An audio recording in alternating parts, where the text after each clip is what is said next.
Mira Business FM, Dubai's home of business radio. This is Mira Business FM. It's the morning drive, and we're talking media next. And very specifically, we're going to talk broadcast. We're going to talk digital storytelling. We're going to talk future of content. So lots of questions for our next guest. And in particular, here's one for you. Ruminate on this for a second. Is TV still relevant in our digital age? How is Dubai's media industry evolving? The UAE media industry as an extension of that. And what does the future hold for storytellers here in the Emirates? Our guest today is a media consultant. There's a big build-up here.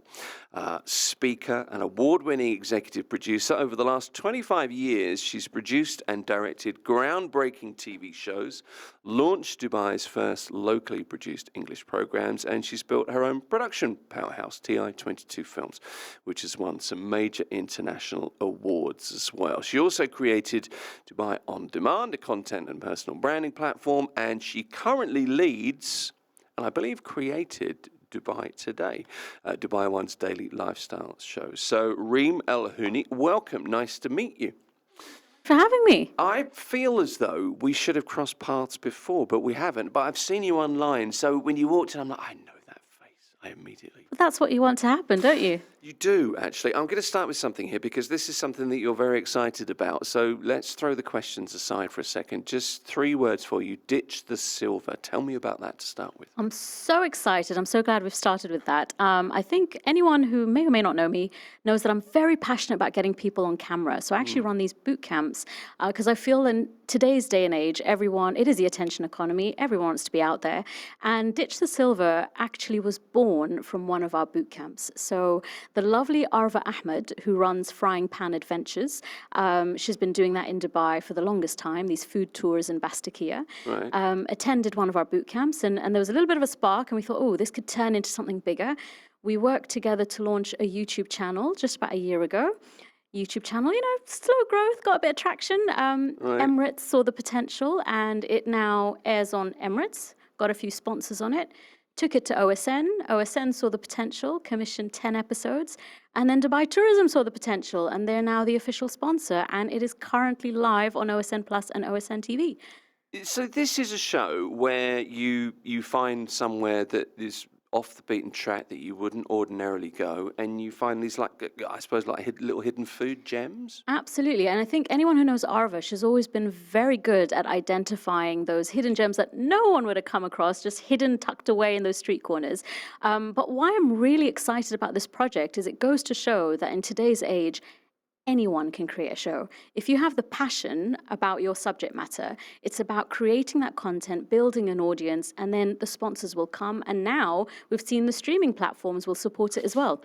Do you know, the thing about this is, I think you're absolutely right, and that's true, but there is this fixation with people saying, I'm really passionate about that. And I often look at that and I think, how passionate are you really? Because the point of what you're saying is you have to really be passionate about something, because you have to be engaging and to be engaged, don't you? Absolutely. I think what's made this work is the combination of Arva's talent and my experience. So you've got Arva, who's incredibly passionate about food, and you're right, it's not just the passion alone. She's very hardworking. She knows her industry inside out. She's putting in the graft, and for us working together on building a show that the audiences will enjoy, because at the end of the day, it's about the attention that you can grab. It's about building that reach, which then gets the attention of the brands and the attention of the broadcasters. And doing it consistently and working. People forget, don't they? I think it's very easy to think, oh, you've just got a phone, you can film anything, put it online, people will watch it. No, they won't. You've got to be consistent, you've got to be good, you've got to know what you're doing. It's funny you say that. Hard work. I literally had this debate with her yesterday, because often, you go through these moments where you think,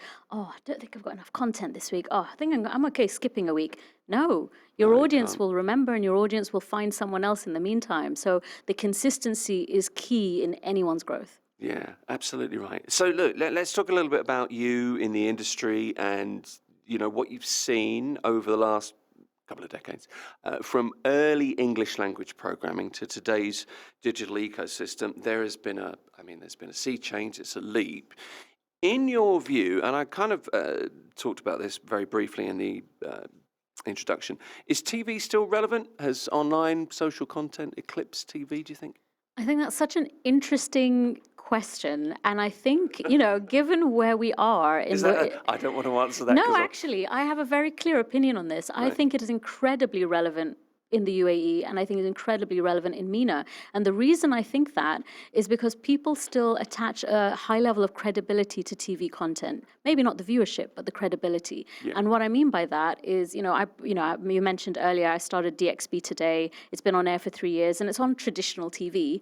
And I see the difference. I see the difference when I invite a guest on and I say, oh, we're bringing you into, Dubai One TV in our studios versus I'm inviting you onto a YouTube show. Whilst we all know in today's day and age, YouTube has a much higher reach and audience than traditional TV does, they're more likely to say yes and jump at the chance to be in a TV studio. So I think the perception around, what TV stands for, especially, I would say, my generation and up, is still there. So it's changing, but I don't think it's gone. And I definitely see that, I'm originally from Libya. I've got Arab parents. The Arab mindset is very much traditional TV is what counts and is what adds your credibility versus anything they're going to find in an online platform. So appointment viewing is still a thing, you think? I think it is in certain areas. It's funny you say that because I'm actually producing New Year's Eve live in a couple of days, and that's the most appointment viewing you can get. And I think there's still room for live experiences that drive audiences specifically at the same date and time. And I think people like those shared experiences. Look at any sports events that take place. And in fact, if you look at all of the streaming platforms, many of them are spending millions to sign these sports deals to ensure that they can still drive appointment viewing on their platforms. Okay. So what are you doing for New Year's Eve, by the way? What's the thrust of it?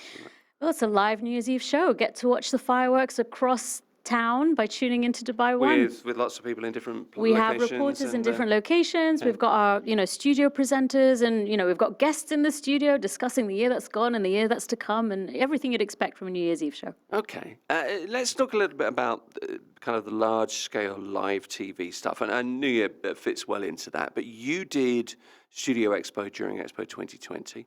I think that's where I saw you first, by the way, running around Expo. Anyway, you do daily shows. I call it Dubai Today, but DXB Today. Okay. What are the biggest changes that you've seen in how audiences engage in broadcast content? That's what I'm trying to ask, yeah. I think we all know that we are a digital-first consuming audience. So whilst we are producing TV shows on traditional medium, I still think that people are consuming it through social media, and all the viral clips that come out of the content probably have a much wider reach than the original content itself.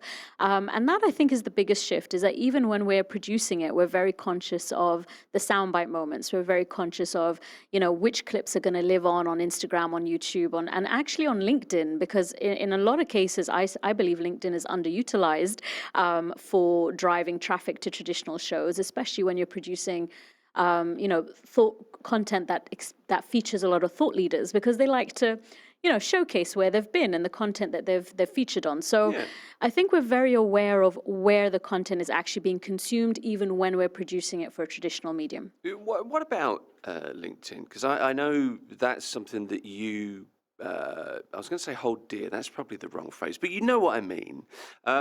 How important is it to be present on LinkedIn? And how important is it as well in terms of how much production value should you employ? Because I always think, should it be, I've got an idea, I could do this for LinkedIn now. Could you just, film on the way to work in the morning? Or should you be thinking about, I want to look like a TV show here? What's the best approach? So I'm a bit obsessed with LinkedIn. I post on it every day, and I really see the value. I've seen a big shift in my life personally and professionally. And I do think, to answer the question, that it doesn't have to be as polished as it used to be. I think LinkedIn has evolved. I think we're seeing a lot more personal content appear, and I think people want to connect and resonate with the people behind the brands and the shows. So I think it's a bit of both. I think you need the professional, polished content, to appeal and to attract to your target audience. So obviously I produce TV shows. I need broadcasters to see that I can produce at that quality. However, the end consumer is more likely to resonate with me when they see something I did film on my phone on the way to work. So I think it's having the balance between both. Okay, so being authentic, to use that phrase that we all use at the moment, that we all, It's a little overused, but it is a yes, bit. yeah, I do. I think people want a bit of a peek into who you are and what goes into the work that you're doing. Okay. Um, this is a really difficult question to answer, I think, because I'm trying to get this straight in my head, but I'll ask you anyway. How has storytelling changed? Because I've got a phone here, a screen in front of me, another phone, and I've got a computer out there and a tablet. So I've got 5 screens with me today. I'm using 3 at the moment. How has storytelling changed? How has it had to change?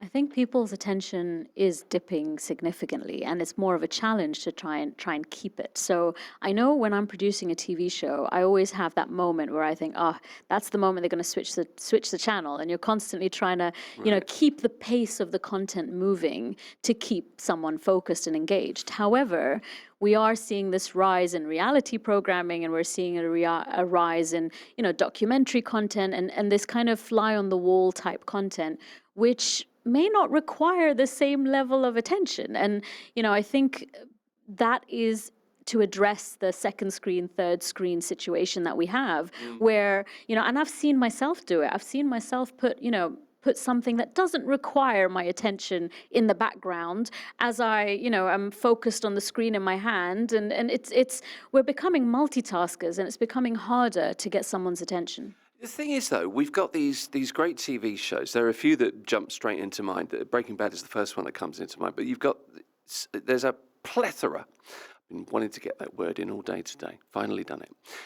Of shows that really do. I've just watched something on, I forget, was it Netflix? Maybe it was called All Her Fault, which is a show about a little boy that goes missing, and there's family stuff going on, and 8 episodes or 10 episodes of that. But it was compulsive viewing. There are lots and lots of shows like that, some really great stuff being made. So there's kind of that side, which is maybe generational, maybe it aims at my generation, but then there is the other side of stuff to me that is a little bit more dumbed down, it seems, for want of a better phrase. So you can strike a balance, but isn't there something for everyone? But I think that's the key. I think because of how many platforms are now available, there is almost a demand or a need to cater to every single type of audience out there. So we're seeing there are no more restrictions. We're not dealing with a handful of TV stations. I mean, I grew up in the UK, I think you did, and you've got like 4 or 5 TV channels, and everyone's watching the same thing. And I remember 3. well, there you go.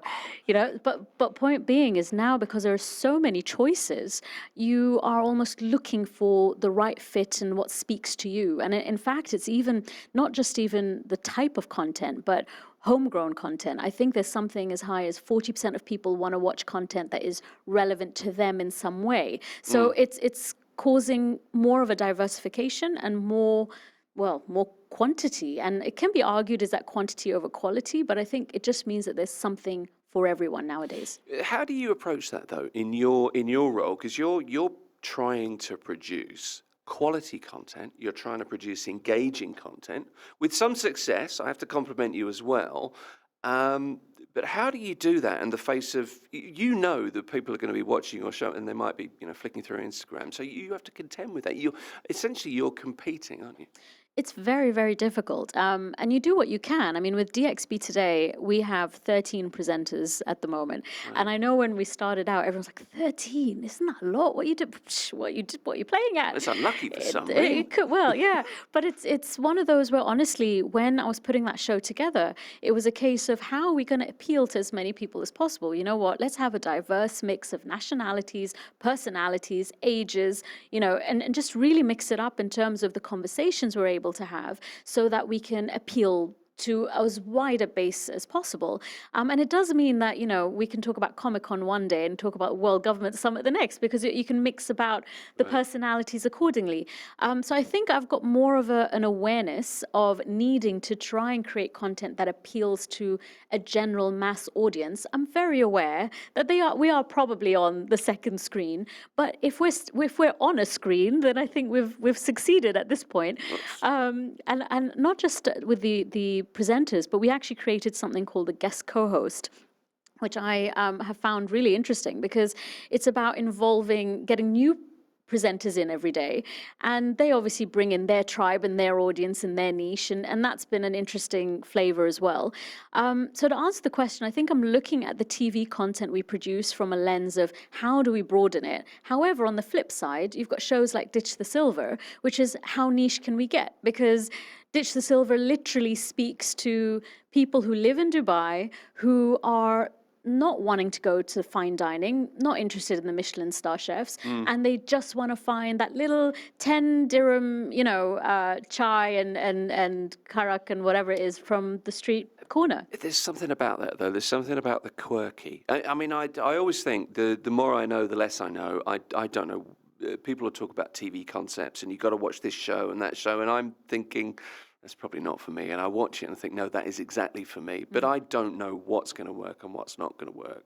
I don't think anyone does anymore, to be honest. And I think that's why we're seeing so much variety. Well, I feel better now. Yeah, but I mean, I think I'm glad. Thanks. But I mean, you mentioned, the series you're watching being 8 to 10 episodes. And I think that limited series run, I mean, I remember that a series had to be like 22 episodes. Like it had to be 22. If you were lucky, you did 13. And now it's all like, well, you know what? If it lasts for 3, it lasts for 3. If it lasts for 6, it lasts for 6. I think there's that experimentation that's happening in terms of the types of content, even the duration, how we're consuming it. So I think it's just an open playing field right now. Yeah, I guess so. It's the streaming thing, though, isn't it? But there are times when you watch something and it's a 6-episode thriller series, and it probably should be a 3-episode thriller series. And then there are other times when you're just hooked. It's I don't know where I'm going with this. I'm just getting a bit excited about what I've just watched. Let's move on and ask you about TI22, because you've won international awards, you work with big brands, you work with big broadcasters. What's the philosophy when it comes to blending, really commercial storytelling? Because obviously that's how you have to think, with trying to make an impact creatively. I think that's such a good question, and not one everyone gets right, because it's very tricky, especially when you work with brands, because it's ensuring that they understand that the audience has to come first and not their messaging. And I think that's a tricky balance, because often, they want to get every key detail and turn it into a shopping list of all of their services and qualities and Don't features. forget this USB, tick, tick. Exactly. And it's sometimes you really luck out when you work with a brand who understands that, no, I'm going to let you guys do your thing. I'm not going to get too editorially involved. As long as the message kind of lands in kind of the remit of where we want to be, then we're good. And I think that's getting easier. But I mean, I remember working on some shows, which in all honesty, I wouldn't watch, because, a brand gets so heavily involved in kind of getting their message across. And I'm like, I'm not sure this is good programming anymore. I'm not sure this is good TV. So I think it's finding a brand that understands the audience will tell you if this is a show worth watching, and that can only happen if you don't push the messaging down their throat. How tough do you have to be with the editorial control aspect of that? Very tough. I mean, I guess you do. You've got to. That's got to be protected, hasn't it? Completely. And sometimes you're lucky. I mean, I'm coming back to Ditch the Silver, but mainly because our partnership with Dubai Tourism there, and Dubai Eats specifically, is amazing, because they trust Arva's storytelling. They've seen what she's been able to deliver before. They're aware of what TI22 Films can deliver, and they've pretty much left us alone. And they've trusted the fact that we'll be able to tell these stories that align with their bigger mission of kind of spotlighting these eateries. Had it been someone else, I'm not sure they would have given us that same leeway. Maybe they would have kind of dug a little deeper into how something's being said and how a story is being approached. Do you know what? It's a good thing to hear that Dubai Tourism take not a risk, but I mean, in a way, it's a commercial risk, because it's so niche.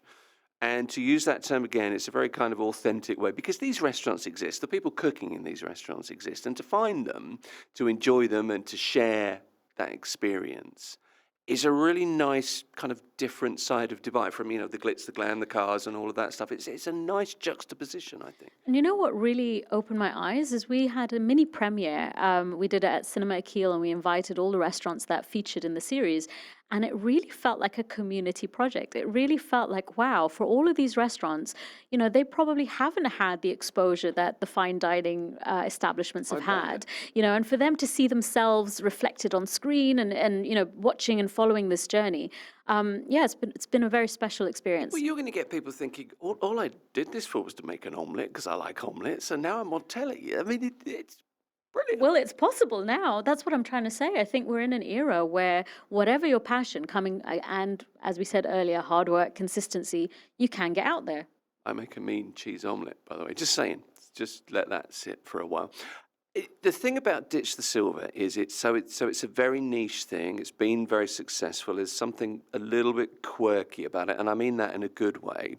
And it kind of leans me towards, there's an idea here, I think, blooming, that there are local stories from Dubai that could resonate, not just regionally or, around this area, but these things could resonate internationally as well. Absolutely. I think the fact that Ditch the Silver is on Emirates Airline, where literally tourists coming into the city get a peek into what they can experience. I think also it originated on YouTube. It's still a YouTube show as well. Right. So we're reaching a very vast audience that are showing interest from all around the world. It's exciting. So, other things that you've done. I've got so many questions to ask you, and I've got like 4 minutes, so we're going to run over time. Just don't tell anybody. Keep it between you and me. You launched Dubai On Demand, Mission Visible Community just after that, and what you were trying to do was help leaders, business owners use video to build visibility. You've talked about this a little bit earlier on, but just put into words, if you would, and I know you're going to be able to do this far better than me. How important is video presence today for executives and entrepreneurs? It is so important. Believe it or not, 66% of people are more likely to do business with a company if they're following 73 if they're following them, 66% if they've watched a video of them. And to me, that is epic because video builds trust in a way that no other medium can. And we were discussing earlier the fact that this is a radio show, but it's being filmed and people are watching the video content. When people see you, they get a different sense of your body language. They get a different sense of who you are, and they feel like they know you. And as a result, that just opens up opportunities for them to reach out and actually work with you. So I think we're in an era where thought leaders, business owners, consultants, it really doesn't matter what industry you're in. You need to step up and be the face of your business because it does make a significant difference to your revenue and your income. Okay, so if you're on LinkedIn or whatever platform it is that you use, video just enhances the connection. Really. Completely. And I think, I've worked my way up the TV industry. So I'm very used to the celebrity world and having personalities on the other end.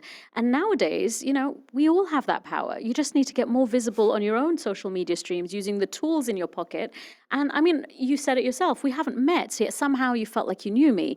And that's probably because you've seen content somewhere. And that's what's happening more and more. I think it is, yeah. I think, and you mentioned LinkedIn earlier, it probably is something like that.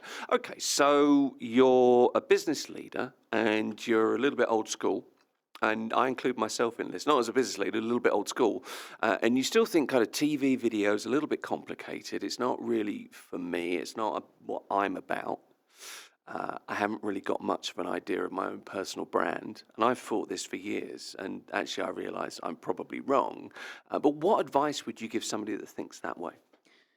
I honestly think that regardless of what you think, it's probably a limiting belief that's holding you back. Everybody has a story. Everybody has experience that they can share. It's about embracing your knowledge and it's about showcasing your experience. There's always someone behind you in the journey who's ready to learn from you. And I often meet people who think, oh, why would anyone want to hear from me? Surely they can Google or they can chat GPT or whatever it may be. I'm like, well, no, there are people who are literally behind you in that journey who are waiting for your specific niche voice. I mean, I'm an Arab Libyan female in my 40s in the UAE. Are there other people talking about video and TV? Yes, there are. But I know my audience. I resonate with a very specific type of person. And I think everyone out there does have their audience. And it's about really, embracing that niche and getting out there because you need to. Okay. So go find your audience is the advice. Let me ask you the big look forward question, because we're at the end of the year. And obviously we do the look back and we do the look forward. That's what TV, radio does this time of year. trends that you think may define media production in not just Dubai, but the wider region, I suppose, over the next few years? What's coming? YouTube, and I've actually been saying it for a long time, for over a decade. But YouTube's just coming? well, no, Or I mean, just blooming? Or... blooming, and I think people starting to take it seriously because I think in this part of the world, I mean, in 2014 when I launched Dubai On Demand and I said everything's going on YouTube, we were ignored and everyone thought that, YouTube, who cares? No, I want everything on TV. And now I can see the conversation shifting. And I can see, especially with the example of Ditch to Silver, how you can go from YouTube to a streaming platform to traditional TV. And the fact that you can do that in your, through a phone in your pocket is amazing. So I think YouTube growth, I still think podcast growth. We've now seen, Spotify and Netflix partner up. So we're seeing podcasts that are now going to appear on more streaming platforms. So anyone who thinks it's an oversaturated market is wrong. Now is the time to jump in. And I think all the stats and partnerships are proving that. Just do it well and be consistent. Be consistent and also still keep the TV in mind because 52% of people are watching YouTube on a TV set. So this whole concept of, I'm going to keep it raw, well, no, they're still watching on a big screen. It's a good point, actually, because YouTube is there. It's just part of your TV mix, isn't it? Absolutely. Yeah. And that's why there's smart TV growth as well, because everyone's now accessing all of these social platforms on a TV set. That's a good point. Look, you've talked about visibility, I guess, storytelling, a little bit about the creator economy. That's going to grow, obviously. Where do you see the role of the city that we're in now, Dubai, when it comes to future content and how it's going to be shaped? Would you say there's going to be a lot more local production? Because it seems to me that's an area that just hasn't really started. I'm very excited about this because I've been in this space for so long and I've seen how challenging it's been to get local productions made. I feel like that door is starting to creak open. And honestly, it's because of examples like Ditch the Silver where, I'm pushing boulders up hills, but I'm not the only one pushing boulders, others are as well. And we're finally getting to the top. And I think because of the demand for more local programming, I think streamers are now more open to taking on some of that content. So I'm hoping for more homegrown content. When do you think you get to the point where the boulder that you've rolled up the hill is rolled over the other side and you're chasing the boulder down the hill? Oh my God. I'm still Is that a way getting away? to the, it might be a little way. I'm just excited that I'm getting to the top. So I'm not sure I've seen the other side yet. All right, last question for you. Projects, goals for 2026 and beyond. Is there something that you can tell us without having to shoot me that you can tell us about, or what are you excited about? I'm very excited that DXB Today is going to be on air for yet another year. So that's exciting stuff. Right. I think people may know that we just finished the final pitch Dubai, which was a business reality TV show, and that's a genre I love. So I'm looking at producing more shows in that space, which is very exciting, and yeah, maybe a few other interesting formats to come as well. Okay, but you can't tell us about those yet.